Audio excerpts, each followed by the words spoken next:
Hi, everybody. I'm Dr. Stephen Long. Welcome to the X Factor podcast, the podcast for leaders with leaders. And today I'm with Neal Doshi of MQ Capital out of Troy, Michigan. Hi, Neal. How are you today? Great, Stephen. How are you doing? Very well, thank you. All right, so why don't you tell everybody who you are and what you do? Yeah, first of all, thank you for having me on. I truly appreciate it. I am the founder of MQ Capital Partners. We're a lower middle market, growth-focused private equity firm. I'm based in Bloomfield Hills, Michigan, just about 15 minutes outside of Detroit. And we look for primarily service-based companies, I would say 2.5 million of free cash flow and above, headquartered in the US or Canada. Our forte is partnering with existing management and founders and helping them grow their business to that next level. I've been doing it now for over 3+ years. Prior to that, I had been in operations in a multitude of industries and businesses and started my career in consulting. I see. Okay, yeah, that's a natural transition. So what do you think is the best aspect of being a leader? Ooh, it's a great first question. I think there's many, but I think the teaching to me is probably the greatest benefit of being a leader. You know, you're teaching and you're educating every day, whether it's, someone at the same senior leadership level as you or an intern. It's the greatest feeling is seeing kind of that, let's call it the proverbial light bulb go on. And that to me is the greatest benefit of being a leader.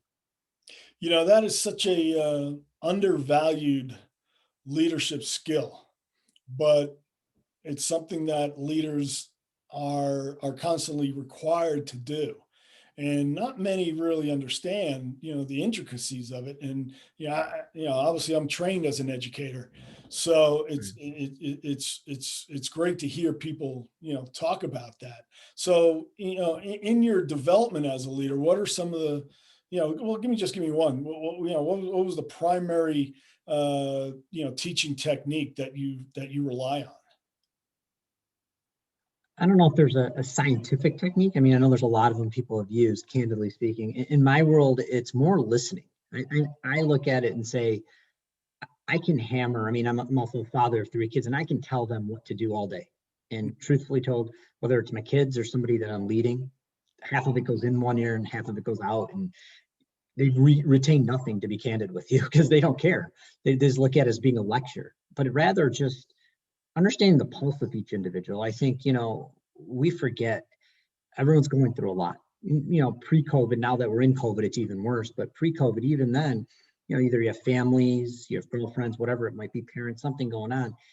And if you can't listen, you can't figure out the pulse of that individual you're leading or that team of individuals. And I think that's the strategy I go with is, what's the best way to listen to each individual? Yeah, that's really insightful because it just brings to mind about empathic listening and active listening.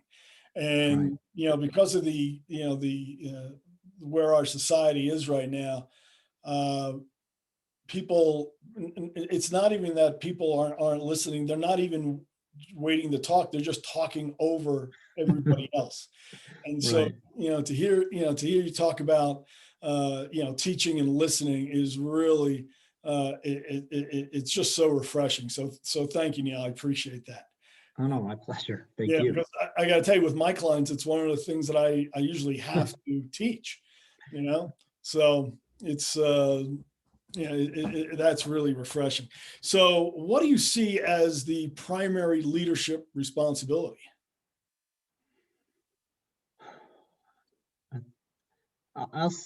There's again, I think there's several, but I think the one I look at is accountability. Um, it's easy to be the hero when things go well for your team and your organization. It's really hard to fall on the sword though. And that doesn't mean be the blame, but using a sports metaphor, take one for the team. And I think, in this day and age, I worked a long time ago for a large corporate. You couldn't accept blame and you couldn't take blame because you were worried that would affect your bonus or your promotion or things of that nature. But truth be told, whether it's myself or yourself, who's an educator in the space, or anyone that's led teams and organizations, we all make, I'd say, millions of mistakes a day, but we make a lot of mistakes every day. And some are small in nature and some are large. But if we're not willing to take that accountability, how are we going to expect the people below us, the people we're educating and teaching as leaders, to do the same? It goes back to, if I made a mistake and I don't own up to it, then we have this proverbial culture of everybody sweeping everything under the rug or hiding things. And then, a small problem becomes, a gigantic snowball that maybe not be solvable at that point. Yeah, it's actually one of the principles of my really of my entire business, of the trait that I was able to prove, is that, one of the tenets is lay no blame. Mm. And, for some people, the finger goes outward. Yeah, They blame. 100%. Yeah. But for other people, they'll point the finger back at them. Right. And, the fact of the matter is, the more you spend in blame, more time you spend in blame, the less time you have for problem solving. That's a good point. You're spending all your time upset at someone else when you haven't solved anything. You can sit there and say, well, it's your fault that the wall was painted gray and I wanted white, but just fix it, reprime it and paint it then. Don't spend 6 weeks arguing about the color. Yeah. Yeah. I mean, there's no question that, it's my fault, right? Yeah. But it's also my responsibility. So I'm just going to continue to fix it. And, whatever I just did there didn't work. So I'm going to continue to fix it. Right. And then how do you learn from it though? Like, no one wants to learn from it. They made a mistake and it's, well, all right, don't do that again. Well, okay, we maybe won't repeat that mistake, but that mistake tentacles into something else. And if we haven't solved one or understood it, how to rectify ourselves and how to prevent it, we're just going to make that same mistake in some way, shape, or form over and over again. Exactly. But we forget that, I think we so worry about making mistakes and being accountable for making mistakes that we go with, it's not me, get defensive. And then by the time anything's resolved, it's been so late in the game that, again, so that little snowflake turns into a big snowball. Mm-hmm. Yeah, that's a great point. All right. So, what advice would you give to other leaders regarding leadership effectiveness? Oh, I think it's trust. I think, we're all worried about, if you're in a large organization, maybe you're worried about hitting a sales quota if you're in sales, or you're worried about some metric. And there's a reason be it, because you're protecting yourself and maybe you're protecting your family and all of that. And it's not selfish as much, but it's difficult to expect accountability. It's difficult for people below you to listen if you don't trust them. And I think you have to be willing to trust, and you have to be willing to say, look, a calculated roll of the dice to say, well, this individual or this team may make some mistakes that could hurt us in the shortfall. But as long as you build their trust, I believe, and that trust is two ways, I believe the long-term success, the rate of long-term success is a lot higher. Mm-hmm. And, it's really interesting that you've, mentioned trust and accountability, in our interview. And I'm wondering, how do you see those two, together? Are they, does one beget the other, or are they mutually exclusive, or No, I think they're codependent, right? If you want your team to accept accountability, they have to know that you trust he or she explicitly, that you believe that the mistake was not made in carelessness, or was not made in maliciousness, but rather just an honest mistake. And if you can do that, you'll see the benefits. You'll see people, take the accountability and say, look, I made this mistake. All right, what do we do to rectify it? But now we've actually made real progress as a team, right? Because I look at, a leader, you can be, let's call it the CEO of an organization. You're still part of a team, whether it's a 2-person team or a 2,000 or 100,000 organization. It's all a team at the end of the day. That there's all different wheels in this cog that have to work together. And I think if we, as leaders, forget we're part of a team, that we depend on, let's call it the 5 or 6 direct reports, and then below them and below them. If we don't realize that we all depend on each other and that we're all codependent, eventually someone fails and it just really goes back up the ladder now, because it's going to come back to you because you haven't built that trust. So, this interdependency and Right. and accountability help build trust in a very cynical world. Yeah. And I'm wondering, what else do you rely on, to help build trust besides, that interdependency Right. within the team and then accountability, from yourself to show everybody else that, I'm someone who can be trusted. I think it's constant communication. I think there's so many ways that we communicate that are not, and this isn't a bag on social media or social conversations like, Twitter or anything like that. There's great places for all of that. But I think when you're dealing people to people, you have to have constant verbal communication. And it can't be through a text message because, again, you can't express emotion in a text message. Or if it's expressed, it may be expressed incorrectly. So, I'm a firm believer. You may have a 15-minute check-in call on a weekly basis, let's say, but that is a check-in call. That's a structured call. It's those unstructured calls where you're trying to gather the pulse, because obviously we can't meet for coffee right now, or depending on where you live, there's capacity issues because of COVID where you can't go to restaurants and things like that, which, for health reasons makes a lot of sense. But you can still communicate in other ways. You can still, do a 10-minute Zoom to say, hey, look, how are you doing?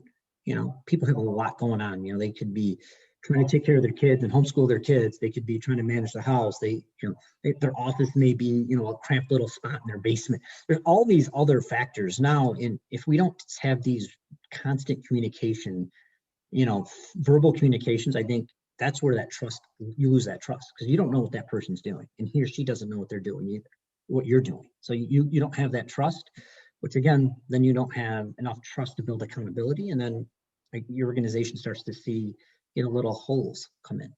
Hmm. But when you talk about communication, then it gets really right down to it is your ability to listen and willing to Right. listen. 100%. Yeah. And you said at the very beginning, active listening, right? Mhm. If you're listening and I'm, on my phone and you're trying to talk to me, or, I'm going through 42 emails or something like that, I'm not really listening. I'm there in body, but I'm not there in mind. And I think, again, there's a lot of distractions. And I think the ability to actively listen, I think, is probably the best way to describe this.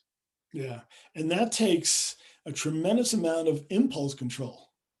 Because Yes, it does. even if you're actively engaged in the conversation, you may not be actively listening, because you're just waiting to speak, and some people just can't control that impulse to blurt out whatever they want to be able to express and how they want to express it, rather than just being patient, right? And just controlling that impulse and let more information come, from this person you're speaking to, so you can, basically assimilate that information and then process it. So, so then you can come back to them, probably, because most of the time you're talking to people is in a problem solving regard, right? Yeah. Spot on. Yeah. I call it hero syndrome, right? Like we all want to be the hero. Yeah. So whenever we come up with an idea, it's like, the light bulb went on and we've discovered something new, or we've walked on a new planet or something. But not every idea needs to be the hero. Not every person needs to be the hero.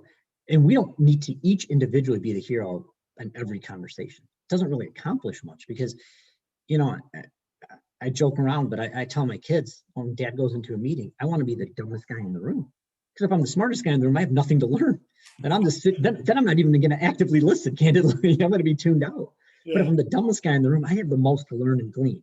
Yeah. And they look at me and they think I'm crazy, but they understand it now after probably me telling them this 100 times, that it's okay not to know everything. It's okay to pick someone's brain. It's okay to be like, wow, that person came up with a great idea, you know. Mhm. Well, I have a lot of experience being the dumbest guy in the room, so it comes It's a easy. it's a fun experience though. I enjoy it. Yeah. Okay. So, who are your leadership role models, and what did you learn from them?